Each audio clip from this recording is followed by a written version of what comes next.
Beirniadaeth cystadleuaeth y Limerick.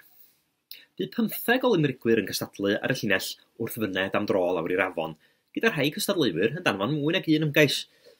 Mae tuedd yn i'r Cymru credu mae cystadleuaeth go wamal ydy'r Limerick yn addas i brentisiaid yn unig, ond credwch i fi, mae sgwennu Limerick gwirioneddol ddoniol yn her teilwng o brifeirdd. Yn fy mhrofiad i, mae 3 math o Limerick, sef y rhai sydd ddim yn ddoniol o gwbl, mi gafwyd amryw ar heini, Limerickau sy'n ddigon smala ond heb fod yn gofiadwy, roedd cnwd go lew ar heini hefyd, a Limerickau sydd yn gwneud i rywun chwerthin yn uchel ac sy'n aros yn y cof. Yn anffodus, mae hwnnw'n gradur y prinach na'r wiwer goch, a doedd o ddim i'w ganfod ymhlith ymgeision yr eisteddfod hon. Sori. Felly, bydd rhaid i mi dewis enillydd o blith y Limerickau smala hynny ddaeth i law, a hon gan gwawr ddaeth i'r brig. Wrth fyned am dro lawr i'r afon, mi glywais am gair holl ysgolion, can trefi hen bobl, holl wardia meddygol, a chos cyflog uchel swyddogion. Crafog, smala, a Limerick teilwng o'r wobr gyntaf. Llongyfarchiadau i gwawr.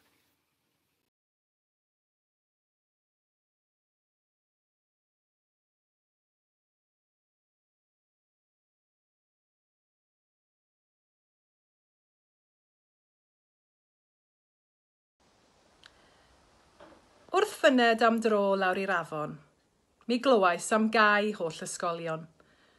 Cartrefi hen bobl, holl wardiau meddygol, achos cyflog uchel swyddogion.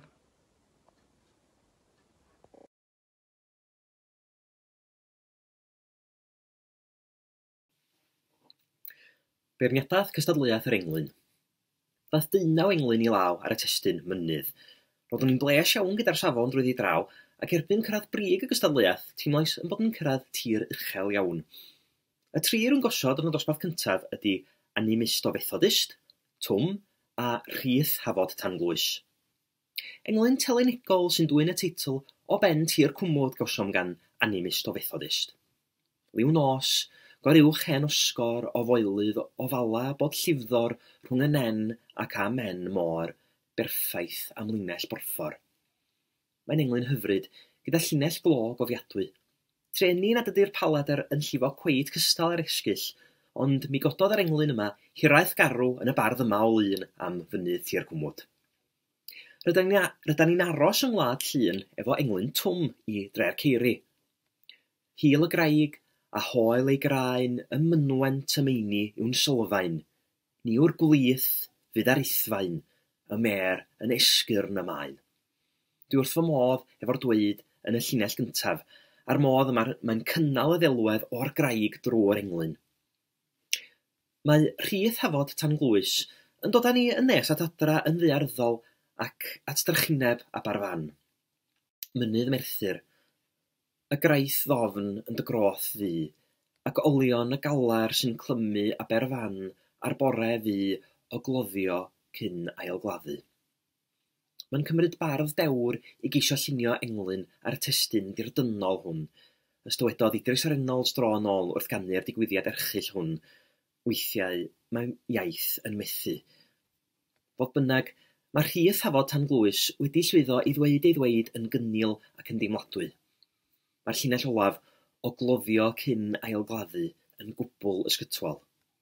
Mewn cystadleuaeth gref, roedd Ceri a Mina yn gytun fod Rhyth Hafod Tanglwys yn codi i'r brig. Llongyfarchiadau mawr iddo.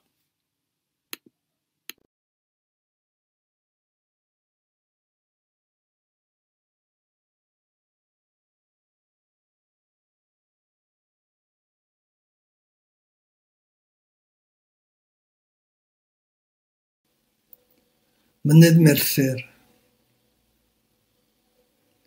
Y graith ddofn yn dy groth ddu, ac olion y galar sy'n clymu Aberfan o'r bore fu o gloddio cyn ailgladdu.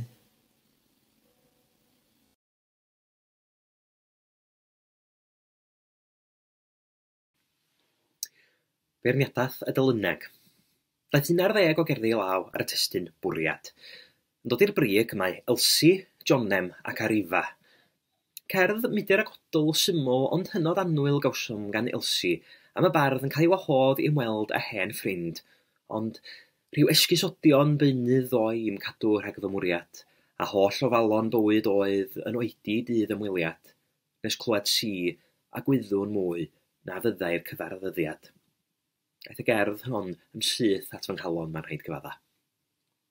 Cerdd fydr agodol hefyd cawsom gan Jonem, gan un fi gynt yn llawn bwriad ac uchelgais ieuenctid. Ond mae'n cyfadda ar ddiwedd y gerdd, ond prin yw'r bwriadau a gyflawnwyd, o'i dwy'n i gof ar ddiwedd bywyd. Mae'n wastad yn demtasiwn gan feirdd i geisio cysuro i darllenydd, ac mae'n ddifyr os braidd yn dywyll gweld bardd yn bod mor ddiamwys o onest wrth drafod siom a methiant ar ddiwedd oes. Mae Jonem yn haeddu ein hedmygedd yn ogystal a'n cydymdeimlad.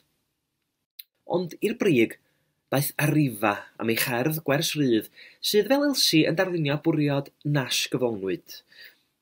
Rywsut roedd pellter o gan milltir yn ormod ar ewyllus yn gwrthod pontio'r bwriad ar gneud, fel berf yn gwrthod rhedeg, haul yn gwrthod cynhesu a gwynt yn gwrthod chwythu. Yn ofer fy'r bwriad a bellach fel teithau nid yw'n ddim. Mae gallu'r bardd i gyfleu'r methiant heb awch o sentimentaleidrwydd drwy ganolbwyntio ar fanylion yn apelio'n arw atai, ac mae clo'r gerdd yn ardderchog. O bryd i'w gilydd, fydd ar rhyw atgof ataf fel awel o nunlle, ac am ychydig caf oedi yng nghenhesrwydd y sgyrsiau hynny na fu. Dyma fardd medrus o rannu chrefft a'i gweledigaeth, ac mae hi'n llawn haeddu'r wobr gyntaf.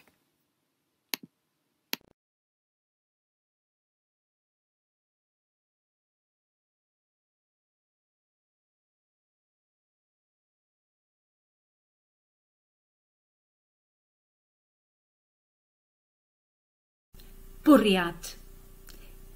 Dyna oedd y nod ers tro, galw heibio, gafael yn dyddwylo, cofleidio'r sgwyddau ac ailgydio y mwrlwm y sgwrs. Bu'n sawl blwyddyn ers i ni gyfarfod y bore Sadwrn hwnnw ger yr orsaf drenau. Paned o goffi yn Wetherspoons cyn i mi dehebrwng ar dy daith, a thystio i garedigrwydd dy gyd-deithwyr yn gosod y portmanto'n ddiogel uwch dy ben. Rhywsut roedd pellter o gan milltir yn ormod, a'r ewyllus yn gwrthod pontio'r bwriad a'r gwneud, fel berf yn gwrthod rhedeg, haul yn gwrthod cynhesu, a gwynt yn gwrthod chwythu.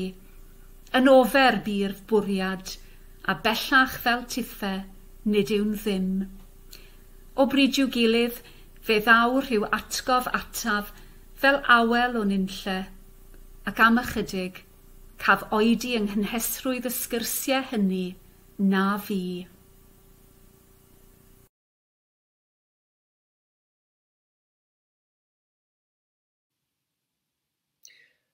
Beirniadaeth barddoniaeth y ddysgwyr.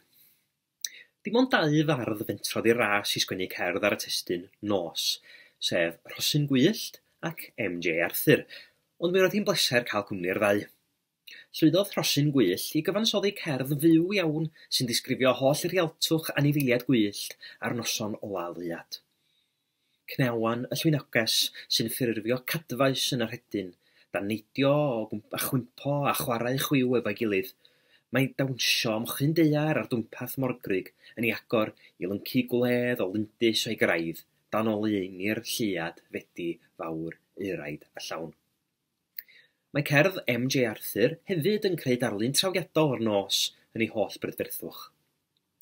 Yn nosweithiau'r haf, pan mae'r diwrnodau braf yn hir, a llif oliadau'r wybren yn ei miri, mae'n amser i wneud dymuniad, i'n cadw ni'n saff tan y wawr.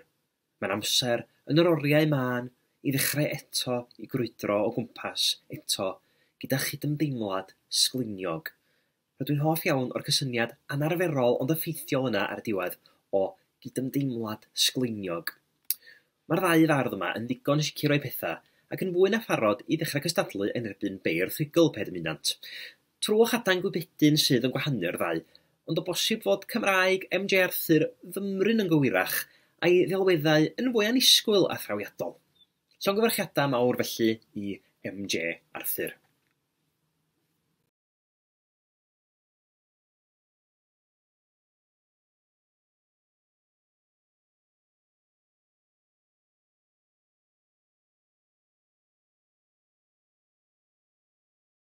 Nos.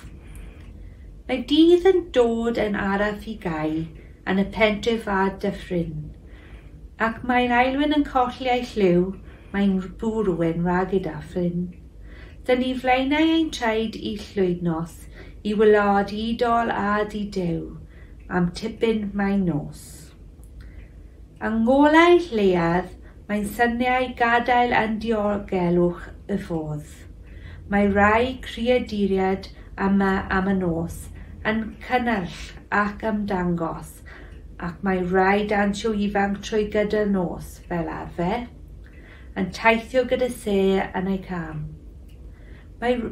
Ond mae rai cael cwtch yn diogelwch, bobl arbennig, am reichiau a'i mamau. Mae nos yn ir yn y gaeaf, ac mae'n teimlo fwy dwys, yn enwedig pan mae'n bwrwaidd ar y tilen, yn dew ac yn denau, pan oedd ti'n tynnu agrwch, mae popeth yn edrych addach. Y nosweithiau af pan mae diwrnod braf yn ir, a lledau wybren yn ei meri, mae'n amser I wneud dymuniad, I cadw ni saff tan y waw. Mae amser yn y orau man, yn dechrau eto I crwydro, ond gympas eto gyda cydymdeimlad sgleiniog.